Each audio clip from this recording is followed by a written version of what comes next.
नमस्कार, मैं रिया और आप देख रहे हैं डॉक्टर साहिब। डॉक्टर साहिब के आज के इस वीडियो में हमारे साथ मौजूद है doctor Rajesh Tiwari. Doctor Sahib IGIMS में HOD है यूरोलॉजी विभाग में। तो डॉक्टर साहब, सबसे पहले तो आपका बहुत बहुत स्वागत है। धन्यवाद। डॉक्टर साहब, महिलाओं की एक समस्या रहती है और ये समस्या आम बात है कि महिलाओं को पेशाब में जलन होता है, बार बार पेशाब करने की समस्या जो है वो बनी रहती है। बाथरूम जाती है, फिर आती है तो ऐसा लगता है कि अभी हुआ ही नहीं है ठीक से।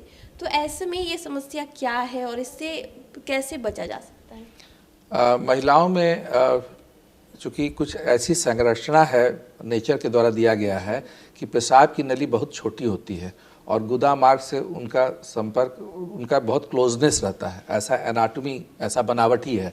तो इसलिए उनमें इन्फेक्शन होने, पुरुषों की अपेक्षा इन्फेक्शन होने का चांसेस ज़्यादा है।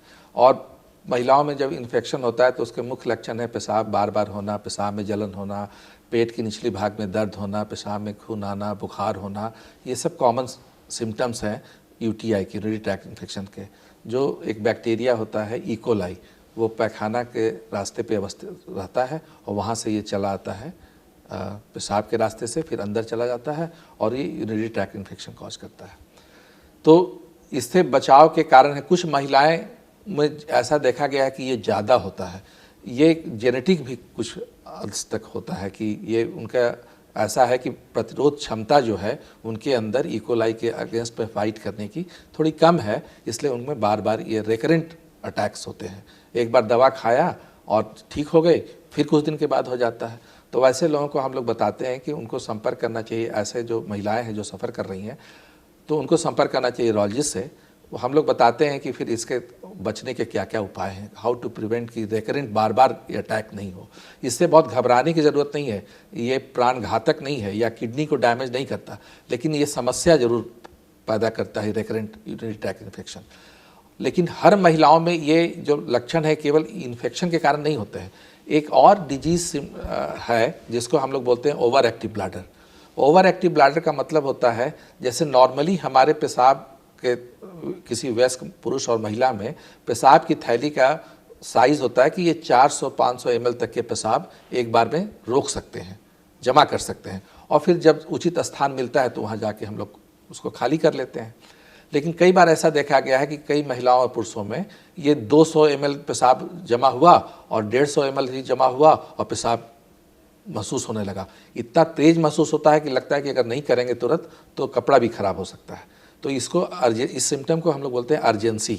और इस चूँकि 150 भी पेशाब लग जाता है तो अगर आप 2 लीटर भी पानी पीती हैं तो आपको नॉर्मल आदमी की अपेक्षा दो बार दुगना या तिगुने बार भी पेशाब करना जाना पड़ सकता है। तो इसको कहते हैं कि फ्रिक्वेंसी बढ़ी हुई है। और कभी कभी जलन भी होता है, कभी कभी इतना तेज़ पेशाब लगता है कि अगर नहीं समय पर पहुँचे तो रास्ते में ही हो जाता है, कपड़ा भी खराब जाता है। तो इस कंडीशन को हम लोग बोलते हैं ओवर एक्टिव ब्लैडर, कि इनकी ब्लैडर थोड़ा ओवर एक्टिव हो गया है। तो ये कई कारण से होते हैं, पूरा कारण तो नहीं पता है, लेकिन ऐसा देखा गया है कि जो मेंटली स्ट्रेस रहते हैं या पेशाब की नली में कोई रुकावट होती है जिन महिलाओं को, या बहुत मेंटली स्ट्रेस होते हैं, या कुछ हार्मोनल चेंजेस भी होता है, जैसे जब मासिक बंद होता है 40-45 की उम्र में, तो उसके बाद की महिलाओं में ये ज़्यादा देखा गया है ओवर एक्टिव ब्लैडर का। तो उसकी दवाइयाँ आ गई हैं। अब इसको बर्दाश्त करने की ज़रूरत नहीं है, कुछ दवाइयाँ, कुछ सावधानियाँ दोनों हम लोग बताते हैं जिससे ऐसी महिलाओं को समस्याएं कम हों। क्योंकि जिसको ओवर एक्टिव ब्लैडर रहता है ना, वो महिलाओं कहीं भी मीटिंग में, कहीं किसी सभा में, इवन पूजा करने में भी उनको तकलीफ़ होती है कि आधा पूजा किया और तुरंत पेशाब लग गया और जाना पड़ा फिर।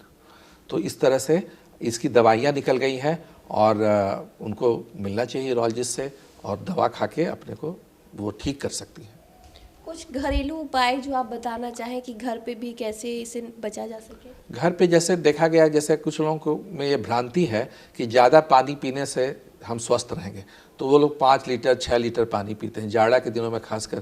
क्योंकि जो हम पानी पीते हैं ना, उसको बाहर निकलने का 2 ही रास्ता है, या तो पसीना से निकले या पेशाब से निकले।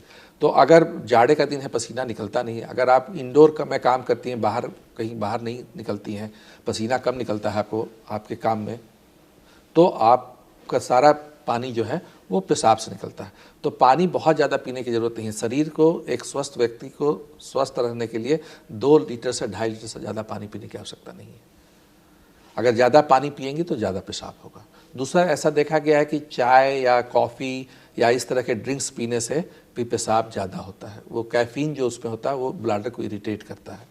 कई खाद्य पदार्थ भी ऐसा है जो कुछ कुछ व्यक्तियों को वो सूट नहीं करते हैं और वो ज़्यादा पेशाब करा सकते हैं। ऐसा भी देखा गया कि जो कॉन्स्टिपेशन जिनको ज़्यादा रहता है, कब्ज़ की शिकायत रहती है, उनमें भी पेशाब बार बार ज़्यादा होता है। इसके अलावा जो सेडेंट्री हैबिट वाले लोग हैं, जो ज़्यादा ओबीज़ लोग हैं, जो ज़्यादा फैट ज़्यादा है जिनके शरीर में, जो अल्कोहल लेते हैं, जो हरी सब्जी सबका सेवन कम करते हैं, जो स्मोकिंग करते हैं, ऐसे व्यक्तियों में भी देखा गया है कि पेशाब संबंधी समस्याएं ज़्यादा होती हैं। तो हम लोग उनको ये सावधानियां बताते हैं कि अगर आप एक स्वस्थ जीवन, नियमित जीवन, व्यायाम नियमित रूप से करेंगे और हरी साग सब्जी ज़्यादा खाएंगे तो आप ज़्यादा स्वस्थ रहेंगे। तो शुक्रिया डॉक्टर साहब, जो आपने जानकारी दी है कि महिलाओं में अगर ये समस्या हो रही है तो उसके कैसे बचे, क्या कारण हो सकता है, उसके लिए बहुत बहुत शुक्रिया। धन्यवाद। तो आप डॉक्टर राजेश तिवारी को सुन रहे थे, जिन्होंने पूरी जानकारी हमारे साथ साझा की है कि अगर महिलाओं को यूटीआई की इन्फेक्शन हो रहा है तो इसका कारण क्या हो सकता है, इसे कैसे बचा जा सकता है। डॉक्टर साहब ने इलाज के बारे में भी बताया। तो इस वीडियो को लेकर आप क्या सोचते हैं, कमेंट कर ज़रूर बताएं। चैनल को सब्सक्राइब कर ले, फेसबुक पेज को लाइक कर ले। वीडियो देखने के लिए आपका शुक्रिया।